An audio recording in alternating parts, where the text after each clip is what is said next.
Everyone, Could you also honor in my he sponsored. He paid for the. Yeah, can I ask you? Could we also honor? You want to do it next week? I'll do it next week. Yes. No, it's fine. Okay. So. Tserlin. Okay, 1 second. I'm gonna start again because I don't want to mess this up. Now we're starting the recording. Sponsor Tserlin and Kishka. Yes, yes. Whatever you want. Huh? Yes. That's an emphatic yes. We're striving for Kishka. Yeah. Okay. So tonight we want to thank the Tserlin family for sponsoring the Cholent for the Taste of Torah, and it is in honor of Chava Tserlin. She just got engaged today. Mazel tov. Mazel tov. Two. Did you ever hear of Rav Chida? Sephardi, right? The Chida? Yeah. No. Chaim Yosef David. Yeah. This is and yeah. This is her descendant. His descendant. His descendant. Mazel tov. Wow. All right. It's very good. Shalom went fast this week. So we're learning Parshas Seitzei. So let's start by reading some verses. We'll talk about some concepts, and if we have time, we'll get to Law and Order. I have a little Law and Order reference at the end, which is very relevant to the Parsha, believe it or not. Okay, you can never go wrong with that. So page 1046. Page 1046. If you want to follow along, or you can just listen, either way is good.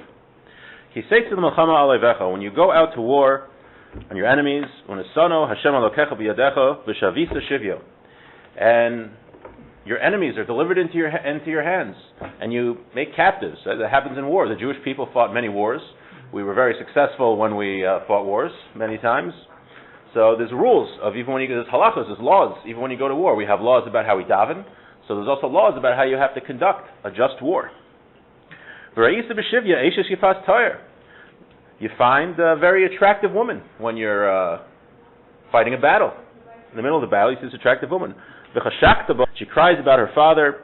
Her father and her mother for many days. Right, you captured her.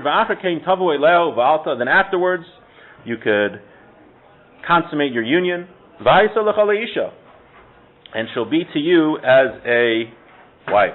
If you don't desire her, and you send her on her way, because if you shouldn't sell her,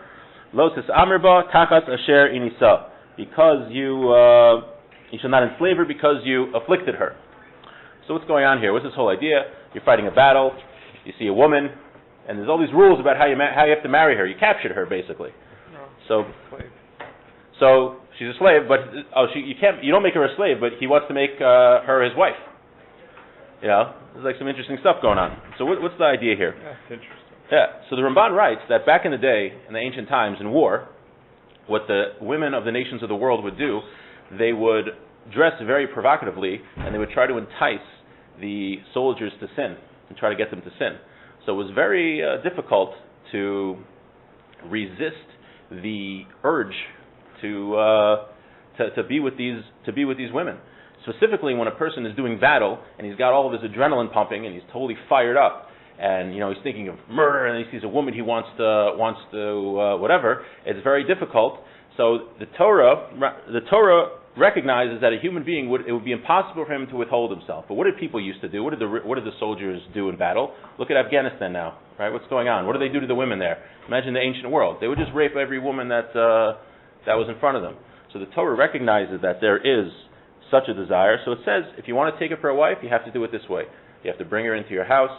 You have to let her hair grow. You make her ugly. So maybe your desire will subside. But that is how you have to do it, because, as Rav Hirsch points out, the Torah here is teaching us that we have to respect women even in the time of war. Even in a time of war when people's Yetzer Hara their evil inclination is really fired up, right? Just going and it wasn't like now they're shooting guns. It was hand-to-hand combat. You know, they had swords and they were stabbing each other and all this adrenaline pumping, and then the women are purposely dressing provocatively so that they'll sin with them. So the Torah recognizes this and says this is how you have to do it. And Rashi says, "V'lakachta lo leisha lo dibra Torah ela keneged Yetzirah." The Torah is speaking to the Yetzirah, to the evil inclination. She'im eina kadosh baruch hu matira yisena b'Israel. Because if Hashem wouldn't allow you to marry the woman in this way, you would end up marrying her when it was prohibited. Avalim nisa sofa liosona. But if you marry her, in the end of the day, you're going to hate her. That's how it's going to work. If you marry a woman for this reason, you know, just in the midst of battle, you like captured her and took her home, it's not going to work. These were Gentile women, weren't they? Yeah, it was nations that we were going into battle with. Right. This is I'm just thinking of the end of a movie where John Belushi takes a girl at the end. Anyway, So you gotta get something to like that. know the woman. Yeah, you have to take her into your house first. You can't just. It doesn't make any sense. I mean, usually they rape women, so Right. why would they dress even more provocatively to get even more? So some of the women they wanted to commit acts of immorality. We're used to thinking now, you know, our women today nowadays, you know, especially in our community, they're very modest and they don't want to sin. But back in the ancient world, there were many women that were just, you know, we have morality nowadays. They didn't really have back then. There was licentiousness was rampant. That's also part of the, you know, beauty of the Torah is that if you look, you know, looking at the Torah's laws compared to morality today, it's amazing how a person has to live. But think about comparing that to the morality of the ancient world when the Torah was given. Right? There's a book called World Perfect, recommended it many times to many people. It talks about how the Torah is the source of all things that the Western world now believes is moral.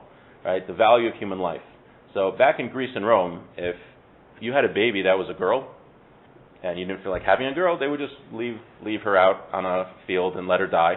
If there was a baby that was deformed, they would just throw the baby out. That was like totally normal. You know, pedophilia was encouraged in the Greco-Roman world, right? That was something that was like considered normal, that an older man would have a relationship with a young boy to pass on to like whatever they did. And they actually had to pass laws in Rome in order to encourage people to get married, to have children, because people weren't having children because they thought that was the best type of relationship. We have the Torah, it talks about Molech. There were groups of people that, you know, they would pass their kids, they would sacrifice their kids and put them through fire and murder their kids to their pagan gods. So when you think about the Torah's level of morality, especially compared to that, it's unique, obviously, in that. You know, you think about nowadays, you know, you get like pressure, like, well, you can't drive to my event, you know, you can't come to the barbecue because it's Shabbos, you know, you're such a weirdo, like, what are you doing, you know? So like back then it was like, what, you're not going to like throw your kid into this fire? Everyone else is doing it. Like, why are you so weird? Like, what's the matter with you? Like, throw your kid into the fire. So the Jewish people have always stood on the outs. But the thing is, we don't realize these things were normal back then. That's just like what people did. You know, we were the weird ones. You know, what? But another reason could be because maybe they don't want to get killed or something, so they dress provocatively, so that like maybe they'll take them as prisoners instead of killing them or something, you know, or they will marry them. Could be. It's a Ramban if you want to take a look. So, fine. Okay. You got a good point. I mean, maybe they wanted to look for a good fighting husband. You know? It's hard because was a woman going to really want to leave her family and her country? You know. Maybe she was being raped by her family. Could be. You never know. You never know what was going on back then. But okay. So the Chassam Sofer has a homiletic interpretation of this verse. He says, "Ki seitzei l'milchama alevecha," when you go out to war on your enemies, and he says that means. Second. It's talking about the enemies of. Oh, sorry. You go out to war on your enemies, and Hashem will deliver your enemy to your hand. Chassam Sofer says it's talking also about the Yetzirah, the evil inclination. When we do battle against our evil inclination, against our base instincts, the desire within us to do evil, when we do battle against that, Hashem helps us along the way. He says Hashem will deliver him into your hands. You know, sometimes we think we don't take on a challenge, you know, keeping a new mitzvah. It's very hard. It's way too hard to do. I can't do it. We don't realize that if we just try a little bit, make a small effort, even if it seems impossible, Hashem helps us along the way. And that's what it says over here. Okay, fine. So then we have that. Then we have, on page 248, we talk about returning lost objects. This is a very important mitzvah. This is the first thing. This is in the second chapter of Bav Mitzvah. This is what you kids learn in yeshiva. The first thing they learn is Elu Mitzvahs. That's the second chapter of Bav Mitzvah. The general rules are that if you find something, an object, and it has an identifying mark, then you have to try to return it to the owner. You say, hey, I found an iPhone. And someone comes to you and says, I lost an iPhone. I said, really? Can you give me an identifying mark? He says, yeah, it says David on the back. So then you return it to him because it has an identifying mark. If it doesn't have an identifying mark, then you can keep it. So Judaism obviously does not believe in finders keepers. We believe we have to have respect for other people's belongings. We have to try to return other things. And again, if you think in this in the context of modern day thinking, people are just too excited. They find something, mine now.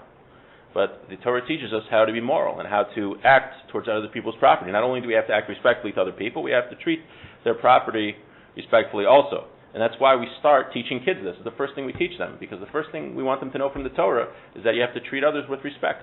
Right? Judaism isn't just about, there's two types of mitzvahs. There's ben adam l'makom, mitzvahs between us and Hashem, and ben adam lechavero, mitzvahs between us and other people. So that is very important. Okay, now let's move on to page 1050, excuse me. It's a mitzvah that many are familiar with. There's a lot of mitzvahs here. So pasuk vav, pasuk number 6, verse 6. Ki yikare kan sipor lefanecha. You see a bird's nest in front of you, b'derech, on the way. B'chol eitz, all aretz, on the tree, or on the ground. Efreichem, oy beitzim, chicks or eggs. V'aim rovetzes al efreichem, and the mother bird is sitting on the eggs. All abeitzim, on the chicks or on the eggs. Lo sikachem al abanim. Don't take the mother bird with the chicks.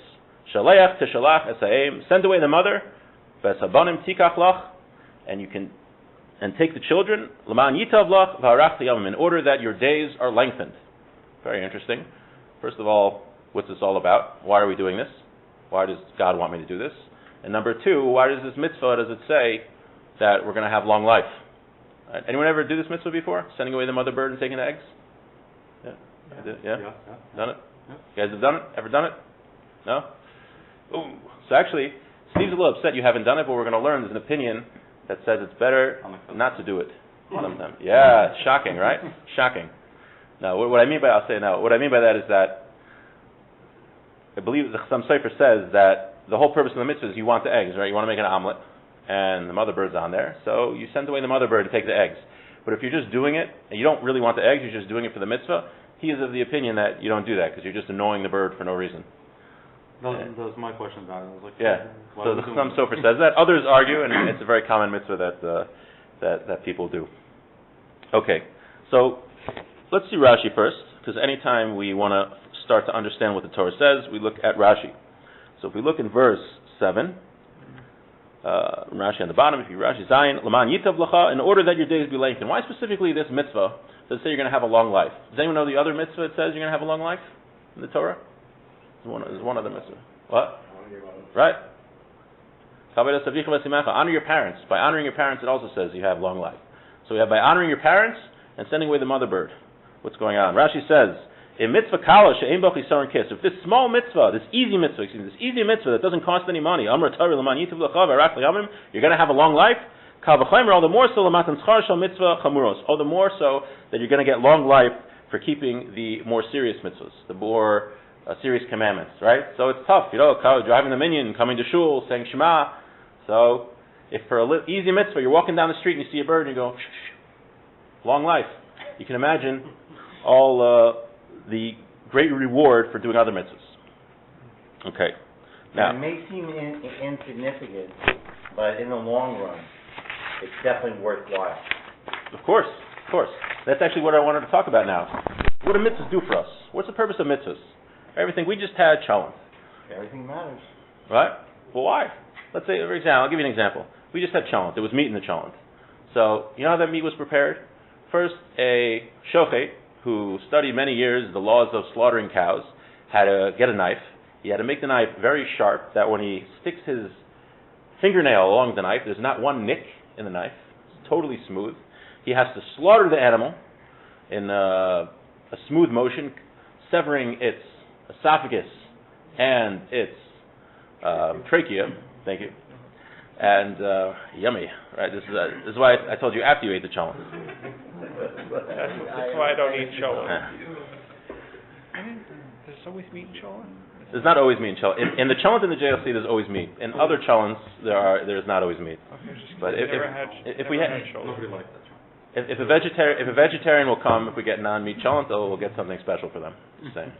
Okay, so he has to slaughter the meat. Then they have to check the lungs, make sure the lungs don't have something wrong with them that makes it treif. And then you have to salt the meat to get rid of the blood. And then you wash it. The whole salting is a whole process. Eventually you can buy it in the store for significantly more money than the non-kosher meat. So question, does Hashem really care how I kill the cow? Like what? Does he care? I slaughter it with a knife, if I stun it in the head, if I hit it with a baseball bat. Hope Pete is not listening. If you do it wrong, you can sell it to the... Right, you can sell it to a non-Jew. But why does God care in the first place how I slaughter the cow? Like what's going on? So, you know who asked this question? The Medrash. Morals and, Medrash asked this question. and ethics. Please don't ruin the rest of my shir. What? Let's see, right, yeah. It teaches us how to be humane. Right, so let's see. Now, let's talk about that. It says, V'chima ichwas lo l'kadosh baruch. This is the Medrash Rabbah, Mem Dalet Aleph. It says, does Hashem care ben shochet at savar l'shochet min arif, whether I slaughter the cow from the front of the neck, or the back of the neck? Halo nasnu mitzvah. So he doesn't. Rather, he does, but it's not for his need. Halo nasnu ha-mitzvos, elo etzaref behem. Hashem gave us the mitzvahs to make us more refined, make us more refined people.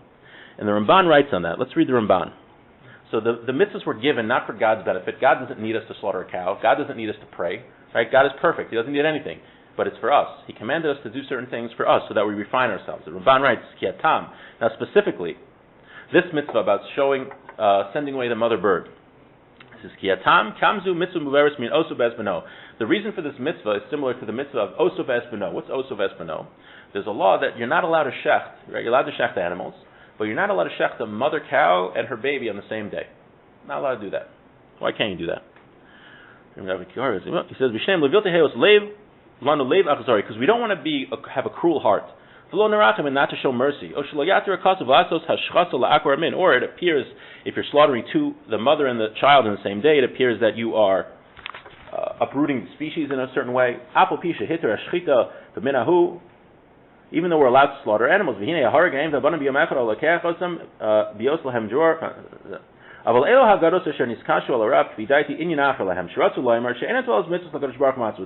reason for the mitzvahs is not for Hashem, it's for human beings, to prevent harm from him, or to prevent a bad belief, or to prevent him from having bad character traits, or that he should remember the miracles, and to know Hashem. That's what it means to refine people. So what are the mitzvahs for? The mitzvahs are to teach us proper hashkafas, proper beliefs. What do we believe? We say Shema. We believe in one God that's in control of everything. It's very important that people believe that. So we say Shema. We're not allowed to have bad character traits. So the Torah tells us, don't be haughty. Don't be arrogant. Don't speak gossip about other people. And it teaches us to be merciful. If you need the eggs, send away the mother bird so she doesn't see it. Right? Don't be cruel to animals. Or if I'm allowing you to eat meat. You're allowed to shech the cow, but don't shech the mother and the child at the same time. Don't be that type of person. Or to remember the miracles. We have Pesach. We remember the miracles. Why do we remember the miracles? Because it also teaches us beliefs in Hashem and what He does. So the mitzvah is when you walk and you see the bird's nest and you send away the bird, you Right. take the eggs. Right. So the mitzvah is that the bird doesn't see that you take away the eggs, or the mitzvah is that you getting those eggs because you're trying to feed yourself. So it's so that the mother doesn't see you taking away the. That's where the moral. Right. Now it's not very important. The Mishnah says, Mishnah Brachos Lama Gimel Beis 33b. It says, "Ha'omer al kan sipor yagiu rechamecha v'shaskenosa." Somebody who says that the reason for this mitzvah is because Hashem is merciful to birds, you shut him up. That's what the Mishnah says. You make him quiet. Fire safety, thank you. The firefighter is taking care of it. Appreciate it. Right? You tell somebody to be quiet. You yell at them if they say that Hashem was being merciful for the birds. The reason the Ramban says is don't say that the reason of the mitzvah is because Hashem cares about the bird. It doesn't. It's for us. It's for us. If we don't treat animals properly, then we will have bad character traits. This is not a, endorsement for the people for the ethical treatment of animals. This is not an endorsement of vegetarianism, any of that. So Tyson Food is not committing a sin because they have different rules. It's not. Yeah, they don't. As far as I know, I don't know what's going on in their factories, but as far as I know, they're not committing any sins. They don't Schechter the way we. Oh yeah, do it. only Jews have to eat pizza. There's no problem with that. Yeah, only Jewish people have to slaughter their meat in a certain way. Non-Jews could eat meat however they want. They just can't eat a live limb. Right. The same thing with all the everybody eats pork. There's all the Gentiles that eat pork. There's nothing wrong with that for us. Right. Correct. Because their rules are different. Right. You want to hear a very interesting question that a rabbi in Baltimore got? There's the only thing that non-Jews are not allowed to eat is Iver Min HaChai, which is a limb from a live animal. You're not allowed to go to a cow. Even non-Jews are not allowed to do this. You can't go to a cow and say, I want the leg, and chop off its leg and start eating it. Right? You can't do that. You have to kill the animal first. But that's one of the Noahide laws. Right. It's one of the 7 Noahide laws. Very good. Right. So there's a Noahide in Baltimore. There's some Noahides that exist in the world, and they keep the 7 Noahide laws. This is one of them. So this person had a very interesting question. There's a diner in Baltimore, and there's a delicacy where they serve the beitzim in Hebrew, the word is of a bull. The private parts of a bull they serve, and they castrate the bull before they kill it. So that's Iver Min HaChai. You're not allowed to eat it. So though, in the laws of kashrus, not only are you not allowed to eat the non-kosher food, but what about the taste, right? Can you go into a non-kosher pizzeria and just get a regular cheese pizza if the cheese is kosher and bread is kosher? You can't, because it touches the oven, and there's taste, there's flavor of Pepperoni. Right, pepperoni and other non-kosher ingredients, so you can't eat it. So this Noahide wanted to know that he eats in a diner, and they serve this dish, which is a Iver Min HaChai, which is from the castrated bull. So he knows he's not allowed to eat it, but he's allowed to eat the other food because maybe the taste of that got into the dishes, and like on his omelet, he's going to have that taste, and he's not allowed to eat it. So I forgot what the answer is. I'm sorry I always like the question more than the answer. Yeah, but it might depend if the prohibition to eat the taste is a Torah level or rabbinic level. Okay, so see the Ramban here. Let's make sure we said this. Okay. So now, I just want to read one more Rambam and get to Law and Order. So we have 2 types of mitzvahs in the Torah in general: mishpatim and chukim. Mishpatim are the laws that we understand. Those are the don't kill, don't steal. Right? We get that. It makes a lot of sense. Honor your parents. Those are examples. And there are other laws that we really don't understand. Don't eat pork. Right? Like what? Like why can't I eat pork? So we understand very well that there's reasons behind the mitzvahs that we do understand. Right? Don't kill. Don't be a cruel person. Don't speak lashon hara. And all of the mitzvahs are to refine ourselves. But not only the mitzvahs that we do understand, but even the mitzvahs that we do not understand are here to refine ourselves. When we do a mitzvah, it has an effect on us spiritually. The way God created the world, when we don't eat chazer, when we don't eat pork, it has a positive effect on our soul. And it changes us as people, even though we don't logically get it. And if we trust in Hashem that even the mitzvahs that we don't understand will positively affect us, because we know the mitzvahs that we do understand. We get that. So if we trust Hashem for that, we trust Hashem for the rest. And it's interesting, the Rambam says, "V'chukim him a mitzvahs tam yimdu." We don't know their reasons. Amru chachamim chukim chakakti lecha ve'ein lecha reshus lahar behem. There are chukim, there are laws that Hashem gave us. We're supposed to trust in Hashem. These mitzvahs will positively impact our souls, just like the other mitzvahs, and we shouldn't question them. V'yisur shel adam nokfo behem. And he says a person's yetzer hara is naturally wants to attack him for this, right? The evil part of us wants to say, well, God cares I can't eat pork, like what? I understand I'm not going to kill anybody, but I can't eat pork, like who cares? I can't wear wool and linen. The non-Jews give the Jews a hard time. They make fun of them. Milk and meat, all these other things, the red heifer, all these things that don't seem to have logical reasons. But we trust in Hashem that there are reasons behind this. We just don't know the reasons, and it does have a positive effect on our neshamas. I was just mentioning Law and Order because Stephen Hill, who played Adam Schiff in Law and Order, he was a religious Jew, and Nice. Is that natural, you think? So I heard once that they had a list of actors and their requests that they had, like strange requests that actors have made, like diva type of requests. So it had by him that he wouldn't wear costumes with woolen linen in it. So because I just thought that was a funny story. I saw a picture of him like later in life before he passed away, and he like dressed like a chassid. He had like a beard and like a black hat. It was really cool. But he was okay.